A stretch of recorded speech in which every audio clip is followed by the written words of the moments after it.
Thank you for joining us for this broadcast. We hope you enjoy the program as much as we enjoy presenting it. Hello, and welcome to the October 17th edition of NAFI Mentor Live. We're happy to be with you, and we want to extend a special thanks to our sponsor, ASA, for sponsoring this program. ASA has been a friend and colleague of our industry for many years, and we certainly appreciate their helping us with this. We have a great program tonight, turning fledglings into flyers. We hope we'll have some fun with it and also pass along some important takeaways. I'm joined by my colleague and friend, Susan Parson. Hi, Susan. Hi, Paul. Nice to be with you. We don't typically get a chance to do this side by side like this. It's usually a cross-country adventure for us, but it works out well. Here we are. So welcome, and let's get started with the program. Absolutely. So tonight's topic is turning fledglings into flyers. We could spend a lot of time on it. We decided to break this down into 3 different challenges that flight instructors face. And we did have certainly some fun with some of the illustrations here. The first thing, and this is something that I think a lot of instructors are conscious of, but maybe we don't talk enough about, is managing the risk that and basically staying alive while you're giving flight instruction. I usually see in seminars, raise your hand if you've had a student, if you've not had a student try to kill you at some point. And I've never seen too many hands go up. And then the second challenge, Paul? Second challenge is how do we transfer the knowledge and skills, and more importantly, the decision-making and critical thinking to our students as we're teaching them the basic skills to just manage the flight. Absolutely. And then the third thing, then this does apply whether not just to solo, but also to other pieces and parts of flying and flight training, determining when your fledgling is ready to leave the nest, not just for solo, but rather to go fly on their own. I can certainly remember when I first started teaching, I asked more experienced instructors, how do I know when a student's ready to solo? And the answer I got was, well, you just know. And I didn't think that was terribly helpful, so we've tried to give a few more tips on that tonight. Yeah, it's a topic that every flight instructor has lived through this, and that is, especially for the new flight instructors. As a new flight instructor, you're still developing your instruction technique, while at the same time, you're splitting your time and attention to working with a student of either no experience, or you might be working with a student with an exceptional amount of experience, and you're trying to balance this, he or she know more than I do. So that's another concept that we need to pay attention to. Yeah, exactly. I've flown with some airline pilots who are a little scary in general aviation airplanes. I don't believe we've flown together under general aviation, have we? We haven't. Good. I'm glad to be excluded. So. All right. So moving on, let's get into the first challenge, which is managing the risk and staying alive while giving flight instruction, making sure that you don't become prey to all of the things, not just the student, but all the things that can basically bite you or hurt you while you're in the process of giving flight instruction. So let's get right into it. Paul, I know you've done a lot of both primary and instrument flight training, and you've put together a lot of ideas here. And some of them are developed from just my own experiences. Some of them have been developed from talking to other instructors, and also looking at how we do some of our training in the airline environment as well. Primarily, the thing that we pay attention to in recognizing the staying alive concept is we have to have an adequate knowledge and realization of what the experience level is of the pilot we're working with. We know if somebody has never been in an airplane, that represents a certain level of experience, and we're starting somebody over completely. That has some challenges, but so does working with somebody with a lot of experience. There is a presumption of skill that perhaps comes with hours in the logbook, which may or may not necessarily be true based on the type of experience and type of aircraft that your student has flown. So I think the takeaway from this is that we absolutely have to assess rather than assume what the skills are. And for me, I've learned sometimes the hard way, never to let my guard down in any instructional event, because just because somebody comes in with more hours than I do doesn't necessarily mean that they're mission ready. So I'm careful to assess and always be on guard. The other thing that we see is language skills. More and more, we have students that are coming from other countries to learn to fly, and language skills are something that we need to pay attention to and be sensitive to, especially in how we not only communicate and not use slang expressions or things that might be taken out of context, but we have to be extra sure that the message has been received by asking questions and making sure that our message has been delivered the way we think it has. We also see this in a classroom setting as well, when we have ground schools with a number of students, some with English as a second language. Not only do we have to pay attention to language skills in the cockpit, but also in the classroom, because we want to make sure we develop our students properly. And then looking at just behaviors and attitudes that come with a wide demographic of age. At our airline, I see this quite frequently because we have new classes starting about every 2 weeks. And the age range is from the early 20s, ATP minimums, up to what I would call the older pilot in the maybe late 50s. I'm almost certain that the older pilot really prefers and enjoys a stand-up classroom, traditional lecture discussion format. I'm equally as certain that the younger pilot would just as soon not be there and have everything delivered to them on an iPad and say, come back in 2 weeks and we'll talk. So yes, so we have to adapt to who we're talking to and make sure that we understand the risk and the threats in what we just discussed, the experience, the language, and behaviors. Just to reinforce that, I wasn't just joking about airline pilots or even heavy-duty military pilots. Early on, when I was an instructor, I was doing checkouts for people, and I remember having an airline pilot come to me, and I thought, oh my goodness, this person has logged hours in the multiple digits, and here I am, and gosh, this is going to be easy. Well, it wasn't, because this pilot had been accustomed to flaring quite a bit higher than should have been the case. And so my mantra when I got an airline pilot was, I would usually, when we were trying to come in to do the landing, I'd be, don't flare, don't flare, don't flare now. But it really taught me that, just like you said, you've got to be very, very careful about managing the risk of not just people who don't know anything, but people who know a lot and maybe not as much as they think they do. Well, I think what it means too is if somebody, an experienced pilot, has a commercial multi-engine land instrument certificate, that assumes a set of skills.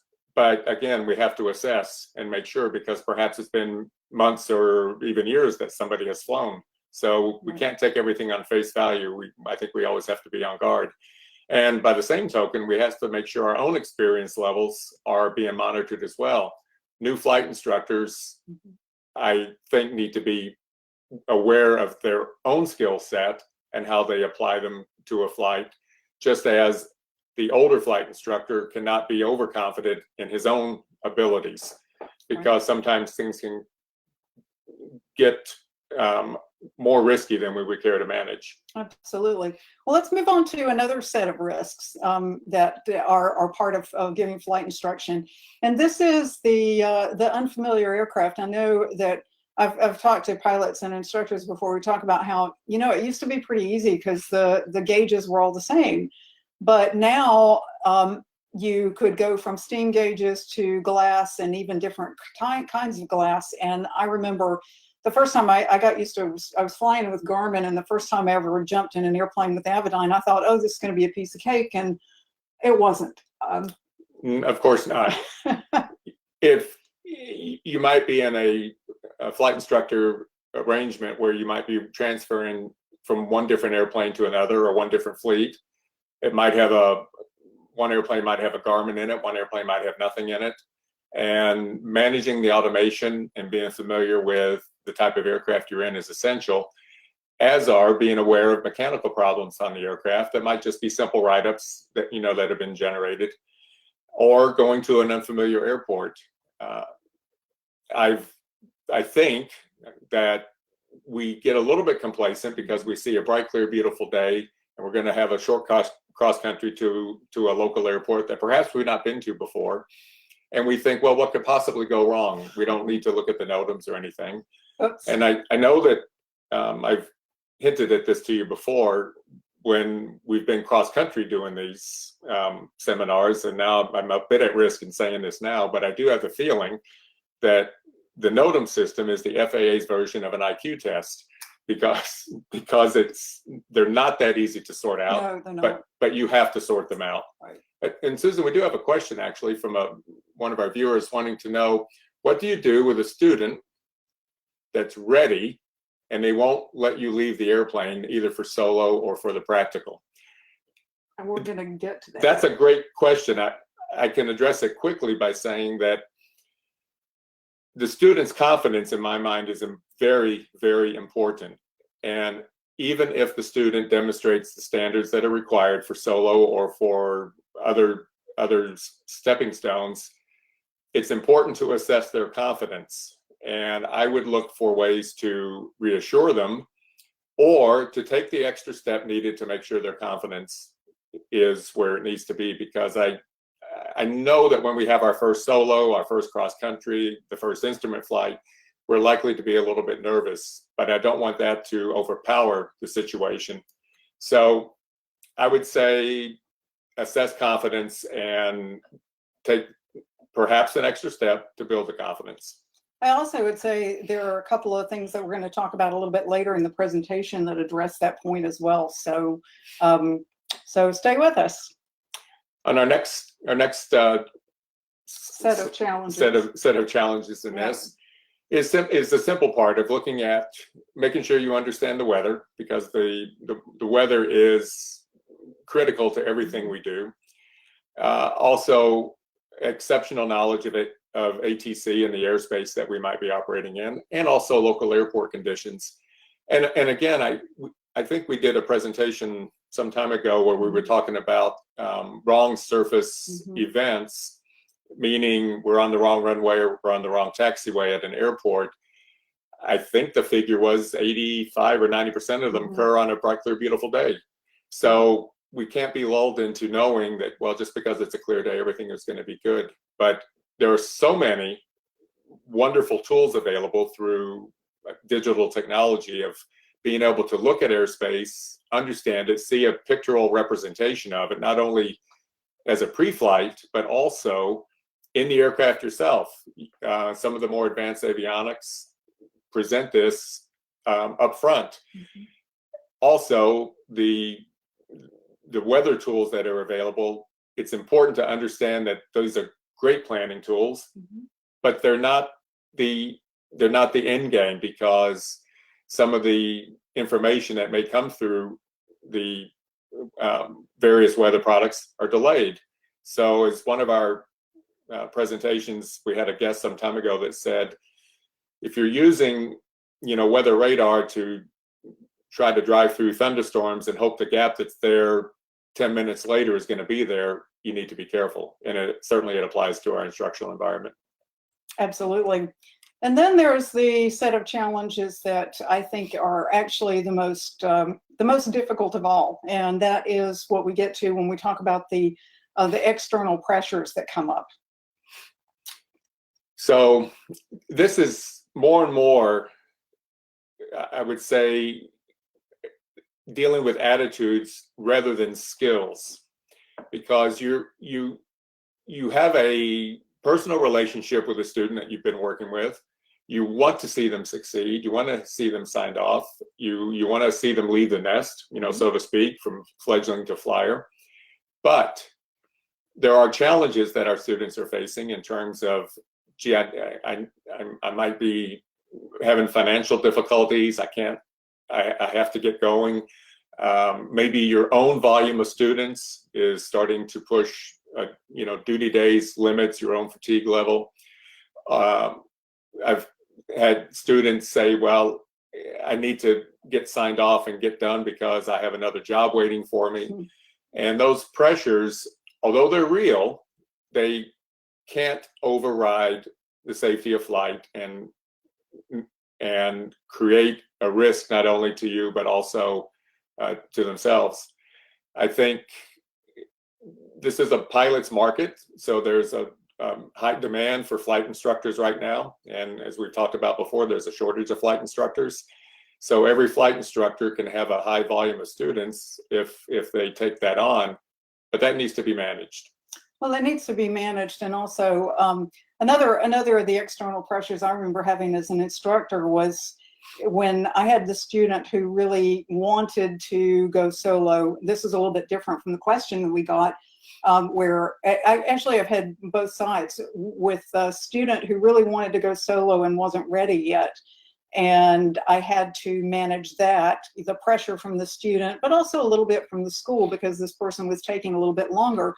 But I also did have, I've had students who didn't want me to get out of the airplane. And I remember one of the things I said about confidence is, well, yes, you do have to have confidence to continue, but I also ask that you have some confidence in my judgment, because I would not get out if I didn't think you could do this.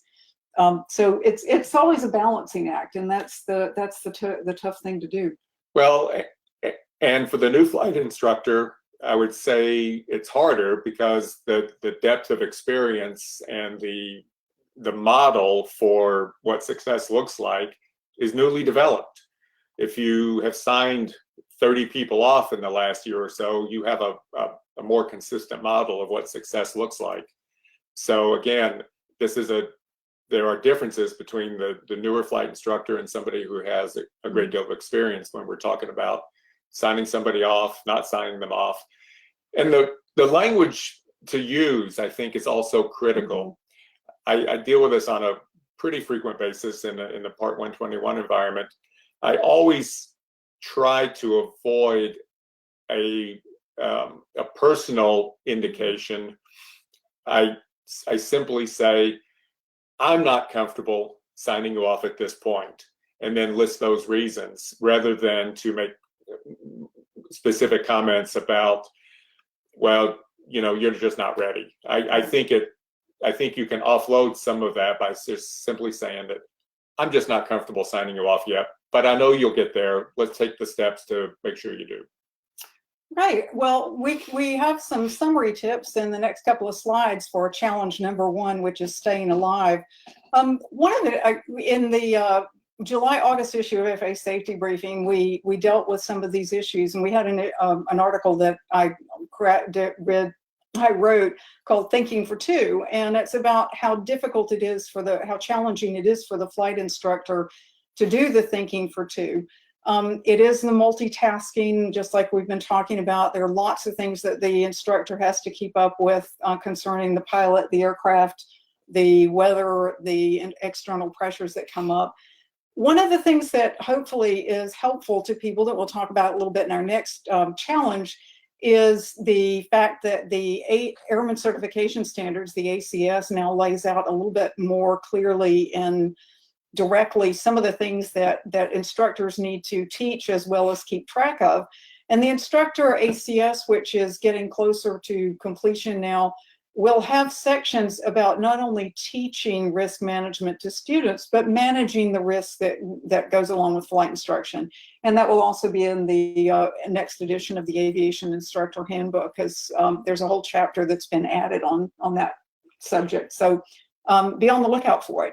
Well, I know that you and your colleagues at the FAA have spent a great deal of time on the ACS, and embedding risk management into our training environment is a key element of that. I think in the past, we've spent a great deal of time working on skills, and we're satisfied when we can deal with just the skills of flying.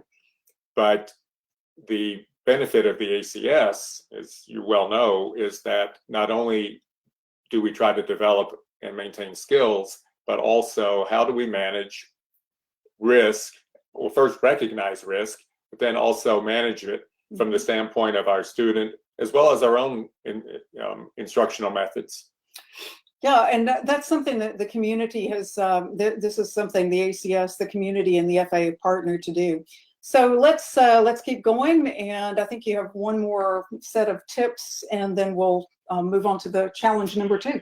So we have developed the concept of what we call threat error management, where as pilots and as instructors, we try to recognize threats, and threats can come from a variety of sources, and threats are things that come at us. As a pilot, we have threats that are introduced by weather, or maybe by poorly written procedures, or the air traffic control environment. Errors, however, are the things that we do, and they may be errors in aircraft configuration or errors in read back, hear back. Basically anything that happens that emanates from us is an error, whereas the threats are things that come from us. And the important part of this, to summarize challenge number 1, is we have to absolutely make sure that we, as instructors, are managing the instructional threats, especially from our students, so that they don't become our own errors. So that's our summary of that. Absolutely, and this picture struck me as being, since we were looking at fledglings and flyers, that what you want to do is make sure that you chase the cat and the cat is not chasing you. That's a good point. No animals were harmed in the creation of this slide, by the way, so good. Rest easy. Okay, moving on to challenge number 2, which is transferring the knowledge and the skills and the decision-making ability to our students, feeding them the right stuff so that they'll get where they need to go.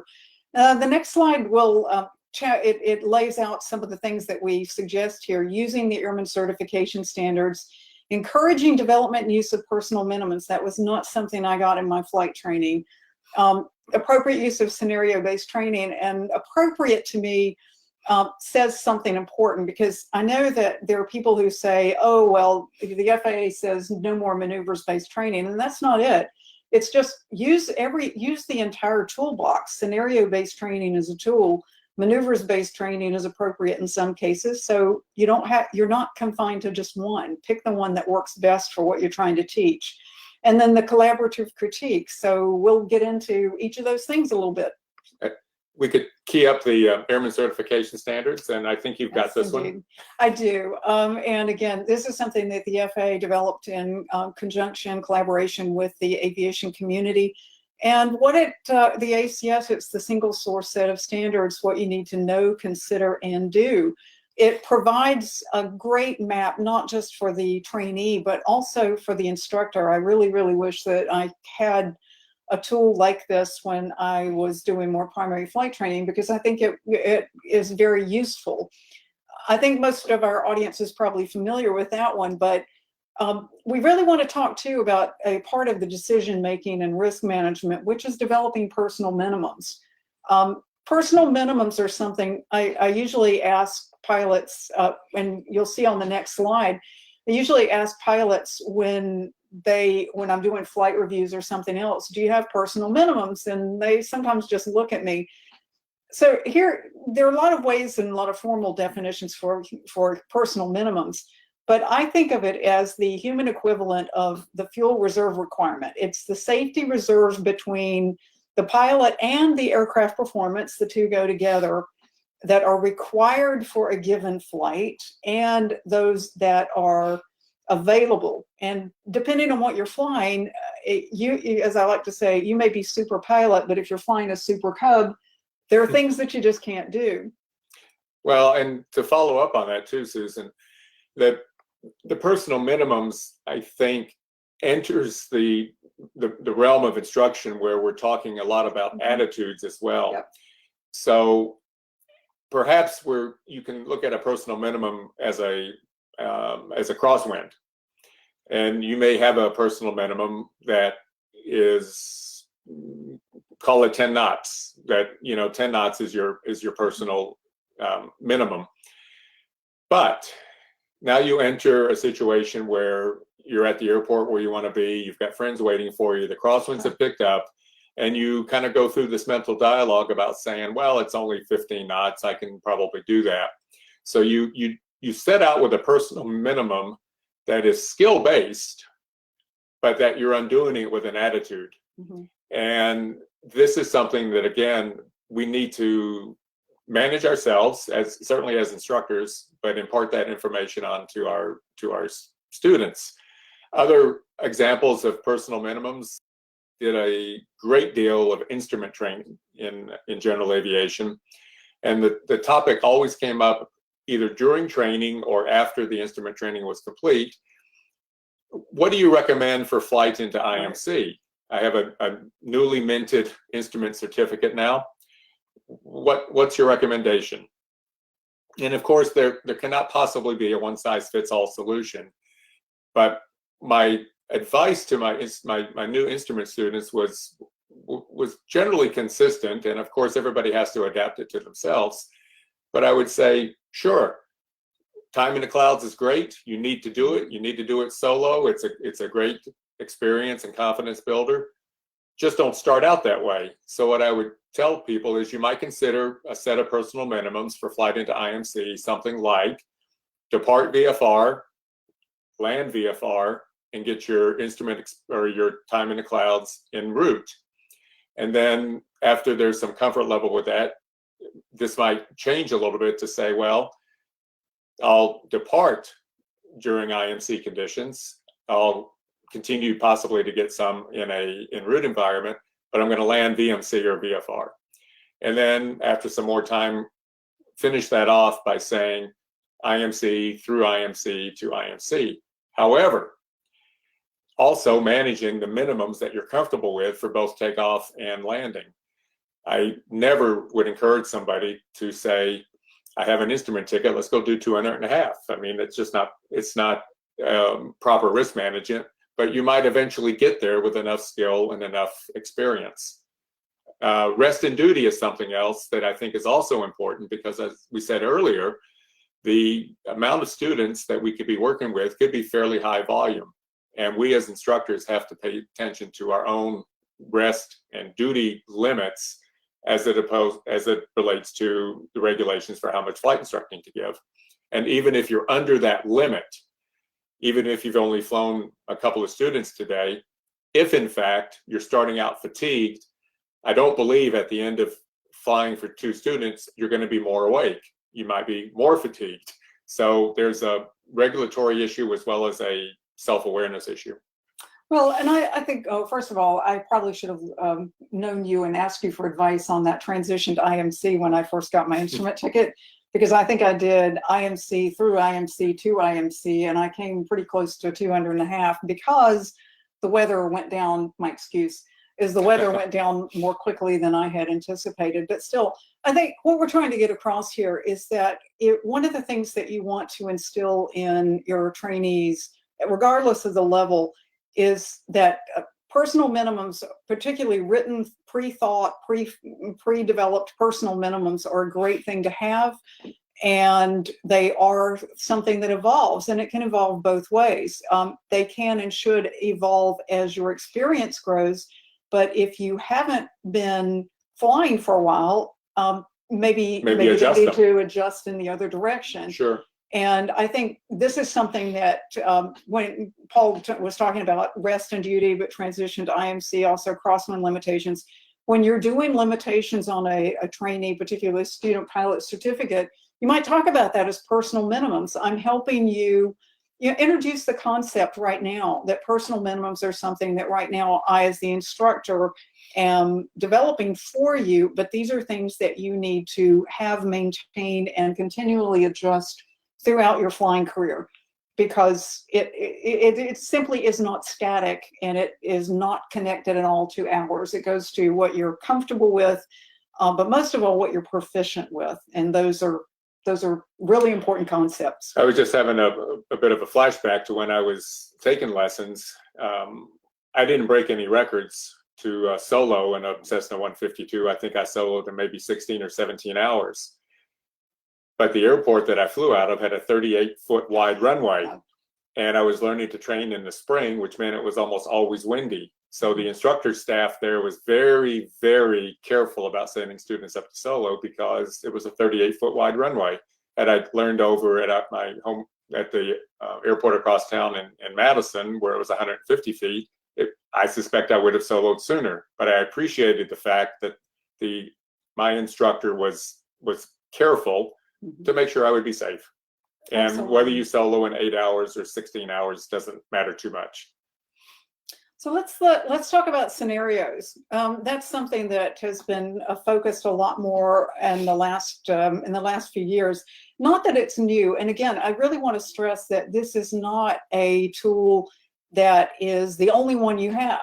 However, I know that it was a lot more fun for me when I was training and certainly when I was teaching. One of the things that I tried to do, let's say trying to starting to teach people about cross-country flight planning, it can be a little tedious for students to do all the things that they need to do at the beginning. But I would ask people, and I still do sometimes, what kind of flying do you want to do? And sometimes, since I was training in Northern Virginia, it was, well, I want to be able to take my family to Ocean City for the weekend and not sit in traffic for all this time. So, okay, let's talk about that. Who are you going to take? What are you going to take with you? How many crabs are you planning to bring back in that cooler? And let's do the weight and balance. Let's just frame the whole thing in terms of a scenario that the student actually helped develop. And that made it a lot more interesting to them, as well as this was not just a made up thing. This was actually practicing for real life. Well, when we first start flight training, we are just working on building fundamental skills. Absolutely. I mean, it starts with a pre-brief. It starts with a pre-flight. Even the pre-flight can turn into some level of scenario-based training, because there are many opportunities for what if this and what if that.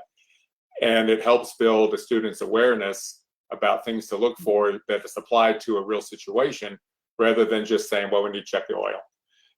All of this can be built into some type of scenario. I participated in some flight training programs at the airport where I learned to fly some years ago. Susan, what we had was an instrument cross-country training program. And the basics of the program was that 2 students and a flight instructor, I was one of them, amongst several others, would get in a 182 turbo 182 RG, and we would go basically from Madison, Wisconsin to Seattle, Washington to Los Angeles, California, and back in 6 days. It was 2 students who split a 45-hour cross-country instrument training program. It was about 4,500 miles, and there were 40 instrument approaches along the way. So each student split all of that. The entire concept was scenario-based, of course, and it was real scenario-based because every day we did flight planning, exceptional amount of time talking about weather, NOTAMs, our terrain, because since we went from Madison to Seattle to Los Angeles and back again, we had to cross the Rockies twice. So we were able to introduce discussions about mountain flying and the cautions that we needed to pay attention for that. And it was we were doing scenario-based training probably before it was called that.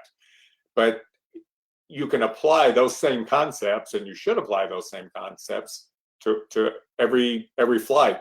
It doesn't have to be a 6-day trip. It can just be a 1-hour flight. It can be turned into a scenario-based event using real-world information. So Paul, we have a question, and actually this is a very timely question, because when we go to the next slide, the question is that sometimes it can be hard to let go. And do we have any tips for an instructor who might be more scared to solo a student than the student is for the instructor to get out of the airplane? So as I said, this is a perfectly timed question, because on the next slide, we talk about something that I think is really important. This is the transition between some of the what is it that we need to impart to the student, but also the third challenge that we're going to really focus some time on, which is how do you know when the student really is ready to solo? So when can you truly let go? So one of the things that I experience in flight training that many people do, and it comes across as kind of the easy thing to do, is when you're done with the flight, the instructor's got a list, and you sit there and the student sits there and the instructor goes, well, you did this and you did that and you did the other. Any questions? Any questions? Well, I discovered it was a whole lot more effective to do what is called the collaborative critique, and it's explained in the Aviation Instructor's Handbook. And years ago, I actually wrote an article for NAFI Mentor about this. And I called it the 4 R's: replay, reconstruct, reflect, and redirect. You can read in the instructor handbook what each of those steps is, but in some ways the most important one is to replay. I remember when I was doing primary flight training my own, although after my first lesson, my instructor had me out somewhere in the practice area and he said, okay, take me home. And I thought, oh, I have to pay attention now. So I found that if I end a flight by saying to the student, replay the flight for me, they learn pretty quickly that I'm expecting them to pay attention and come back and tell me. The replay is tell me how it went. Reconstruct is what did I do? What should I have done? What could I have done? Reflecting is what could have been done differently, and the redirect is how am I going to take this to the next flight that I go on. And the beauty of that is that it is actually starting to teach your trainee, your student, at whatever level, you're starting to convey this, you need to be self-aware and self-assessed. And Paul, one of the things it really does too, and this is for the person who asked the question, this starts to give you a sense of what that pilot's ability is to self-assess and self-correct. Because I know that if I come back from a flight and I say, how'd it go? And they say, oh, that was great. I did such a fabulous job. And that was not the case. Then you need to do a little bit of diplomatic, of course, but you definitely need to do some correction and say, well, here's how it looked to me. That looked a little high. Did you notice the PAPI, or did you notice this, or were you looking at that? The other thing is that I also ask people, what was that about? You know, tell me why you were using different power settings. And by using this technique, I have learned a lot more about what goes on in people's heads. The other thing I'd point out is that sometimes I find that people are harder on themselves. I know one time I came back from a flight review and I knew I wasn't going to sign the person off for flight review. But I started off with, tell me how you think it went, replay it for me. And the first words out of this pilot's mouth was, wow, I was pretty rusty. And I said, yep, you kind of were. So let's talk about what we need to do. That always helps when your student and the instructor are on the same page. Exactly. In my environment, in the 121 environment, we don't call it collaborative critique, although I like that. We call it facilitated debrief.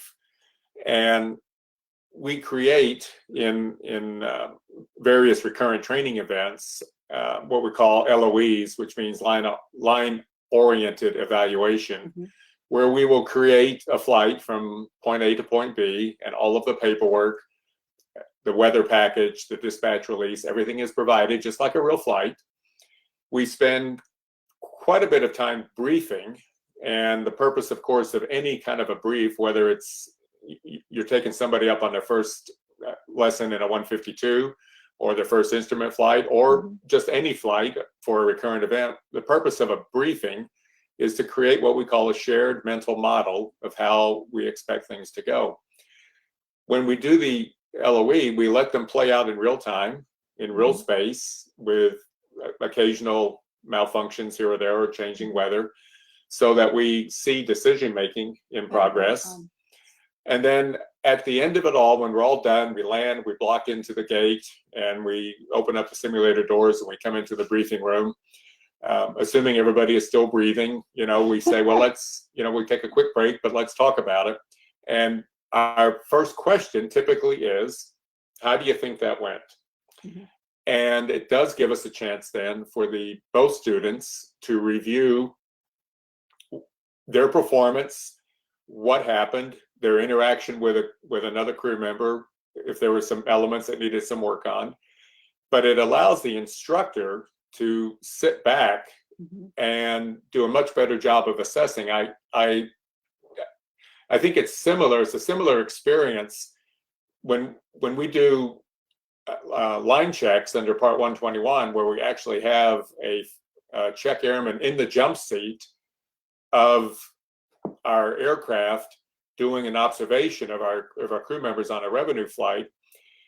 You're an amazingly good pilot when you're just sitting watching other people. I tell people all the time that I think I'm the best pilot I've ever seen, as long as I don't fly. when when I can just take the viewpoint from the jump seat and watch everything. And it also gives you a chance to watch decisions being made.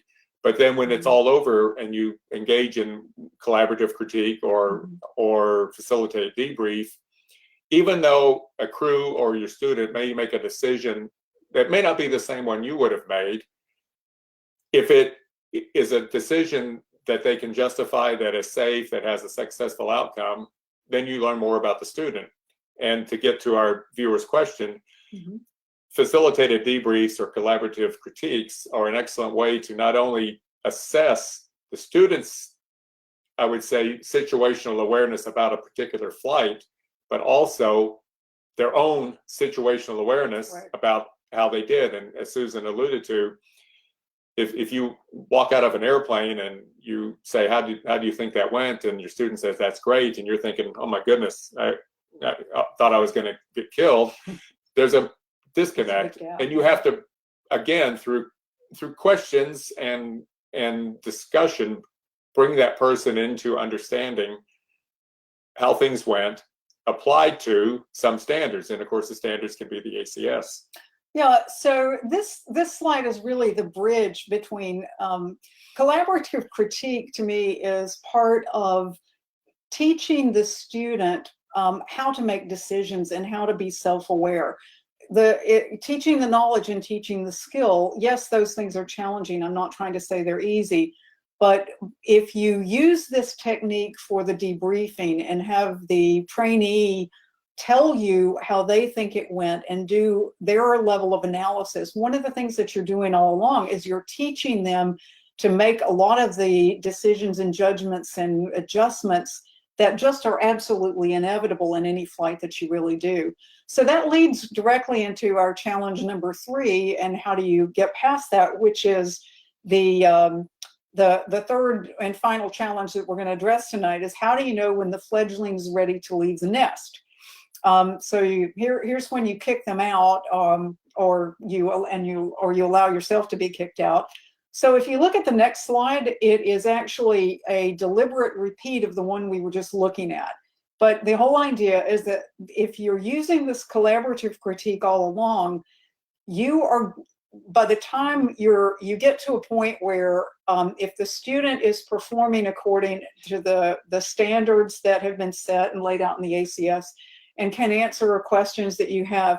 But if they come back from the flight and you say, replay it for me, and you use this technique, and your perceptions and the students match up, and if you see during the flight that the student is self-identifying and self-correcting errors like, well, I'm too high, or I'm too low, or I need to do this, then you are getting a look into that person's head. You're having an opportunity to, the way I like to put it is reading their thought bubbles, because you're making them read their own thought bubbles to you. So another technique that goes along with that is on the next slide, Paul. So I think that if I don't want to back up to the next slide, but just pick up on something you said, which is we have all had the opportunity to send somebody out for their first solo. And I remember when I soloed my first student, I was cautious. I was a little bit concerned. And that should never change. I think we should always stay on guard for those events. But again, as Susan said earlier in the introduction, it's not just about when do you say somebody's okay to solo, but various steps in our aviation career have those stepping stones where, as instructors, we have to make those decisions. And I think trying to keep somebody on the same page with their skills and their performance, and making sure that they clearly understand, really comes down to a very honest, fact-based debrief through collaborative critique, facilitated debrief, but applied to the standards. It's really a shame for a student to be able to go through flight training thinking they're performing well, thinking that they might be signed off soon, and then to be told, well, no, you're not really up to par, and you're going to need some more time. And the student's reaction was, well, you said I was making progress. I thought I was doing great. The instructor really needs to be diligent in keeping excellent notes and communicating what the standards are. It's not at all fair to a student to not be told what the expectations for success are. And it's also not fair for the student to not have an honest assessment about his performance. So I think those are all part of briefing and debriefing and being collaborative with your student. So our last slide, which is up, is about the knowledge and risk management, where we really get a chance to discuss and discover perhaps attitudes about risk assessment and how to manage it, and understand, as you said, the thought bubbles that are occurring as a flight is progressing. You can certainly do that in the airplane as your flight is unfolding, especially on a longer flight where there's some decisions to make. You can certainly have those discussions in the airplane. My experience has been that sometimes the flight deck of an aircraft is not particularly a good classroom. So, because things are unfolding real time, and it's not like the benefit that we have in a level D simulator where something's not going correct. We can just sort of put everything on hold and say, well, let's talk about what just happened. And in flight instruction in an aircraft, it's moment by moment dynamic. So we have to be able to then come back and help our students replay what happened. Right, help them replay and help them get a sense of how to work through the other steps as well, the reconstructing, reflecting, and redirecting to how you're going to fix it in the next flight. Another thing that I think is really important, the skills are something that, yes, and sometimes maneuvers-based training is perfect for teaching the skills, the specific airplane handling skills. I think Bruce Landsberg, who was at that time the head of the Air Safety Institute, he always called it the physical airplane skills. And the physical airplane skills are challenging to teach in some ways, but in some ways, that's the easiest thing to teach and evaluate, because you know what somebody is doing relative to a specific numerical standard. But when it comes to knowledge and risk management, that's where questions, collaborative critique, and other things really have to play into it. One of the tricks I learned from my own instructor, I was never allowed to say, that looks okay. I had to say why. And when I was doing anything in terms of not just the pre-flight, but steps in starting the airplane or shutting down, I was required to say why I was doing it that way. As in, why do you shut this off before that? Or why do you cycle the prop 3 times? And why are you looking at this particular item on the pre-flight? The whole idea was trying to make sure that I was thinking and I was knowledgeable, and I was not simply going through the motions and doing something because I've been told to do it. Well, because it's on the checklist. Well, why would it be on the checklist? In some ways, I've compared flight training before to compressed parenting, because you're taking somebody who is completely dependent on you. If you're starting with a student pilot, somebody who's completely dependent upon you to live, and trying to rapidly transfer the knowledge and the skills and the attitudes they need to operate solely alone and safely, and to go forth and prosper. But I think those are things that you have to maybe encourage people to be perpetual toddlers in terms of saying why. Why is that? Why is this? Why is the other?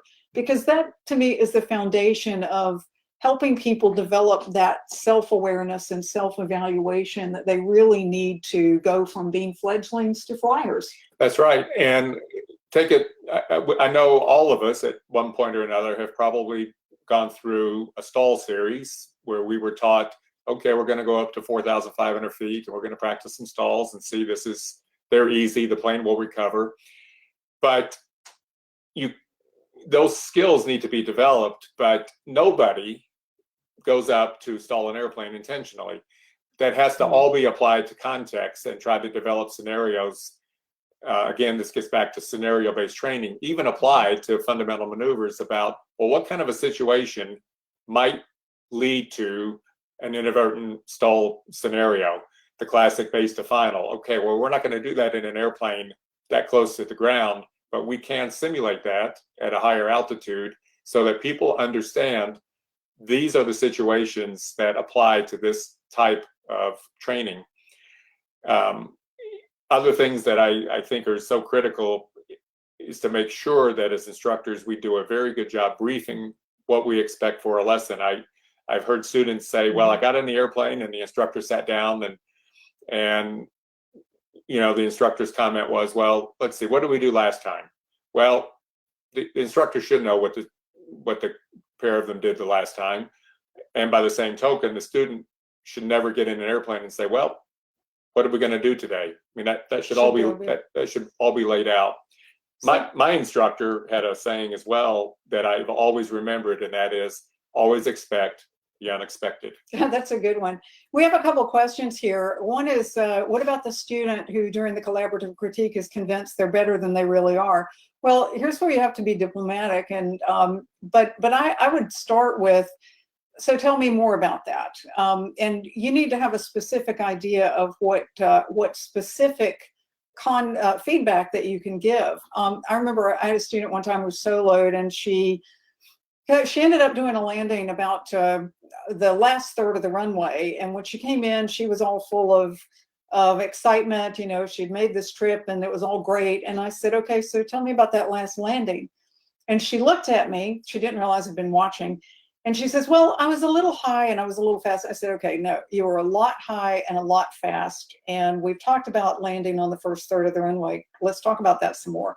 So I think you sometimes have to be prepared to be very firm. Well, and also base your evaluation against the standard. Exactly. If somebody thinks they did really well on a landing, exactly, and you may have to remind them, well, you know, you landed on the right side of the runway rather than on the center line, or the standards right. for this particular maneuver are plus or minus 10 degrees, and we were off our heading 30 degrees. So I think it's specifics. It's a specific standard, and it's communicated in a non-personal, non-threatening way to try to bring people on into the same page. And there's one more question, I believe. Yes, there is. It looks like somebody who's teaching and wants to know, how do you help instructor candidates make the transition from being evaluated to making evaluations of others?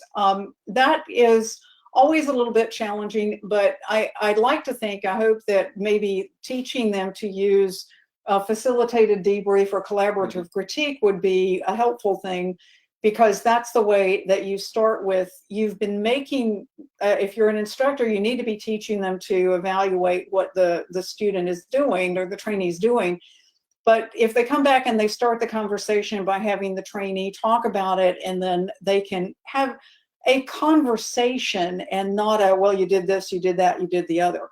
I really don't think that that's nearly as helpful as having a discussion in which you're really encouraging the trainee to do that sort of self-assessment that then you as the instructor will evaluate in a way. Well, and I also think for people who are in a 141 program where instructors are involved in doing stage checks, which a type of checking event, if those same instructors are also teaching students, I also think we have to be careful that we don't take our checking mindset and let that replace a teaching mindset. Because if you are always for example, a check airman, or you're doing stage checks, you don't want your student to say, well, I just completed my first lesson and I felt like I had a check ride. Right. So it's a balance between understanding what the end game is in terms of a check, but we also need to remember that we are there to teach. Yep, well, that pretty much wraps it up. Our final slide here is just some fun photos, and I'll confess that the ones on the bottom are my solo a few years ago, and not the first solo I ever did, but that was my first solo in a tailwheel aircraft on grass. And my instructor for that endorsement, he had me go through a lot of different things, including all the mistakes that you can make, well, not all, but certainly a lot of the mistakes that a beginning tailwheel student can make. And he told me that he was not going to endorse me until I had demonstrated both to him and to me that I really could go handle this airplane by myself. And so there we go. I was a little nervous, as we all are on first solos, but obviously I'm here to tell the tale, and tail wheel's pretty fun. You need to do that sometime. I need to get something in a tail wheel. That would be great. That would be great. So thank you all for joining us tonight. We hope that this has been useful. And our contact information is shown there. Yes. If you want to send us emails, we'll be happy to respond to you. And Susan, I'm glad you're able to join me in my hometown. Absolutely. We typically do this from afar, but thanks so been much. fun. And we appreciate everybody's support. And again, our thanks to ASA.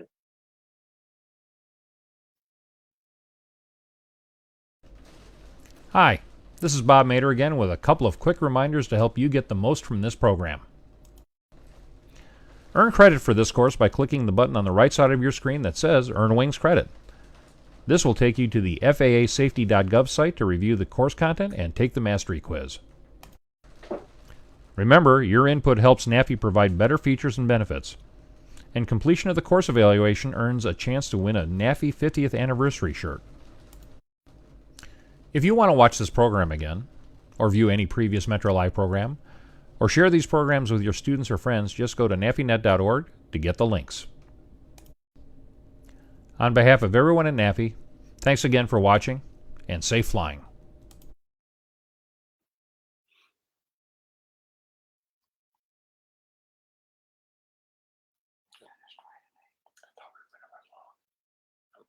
I thought we were going to run short. Coming right along.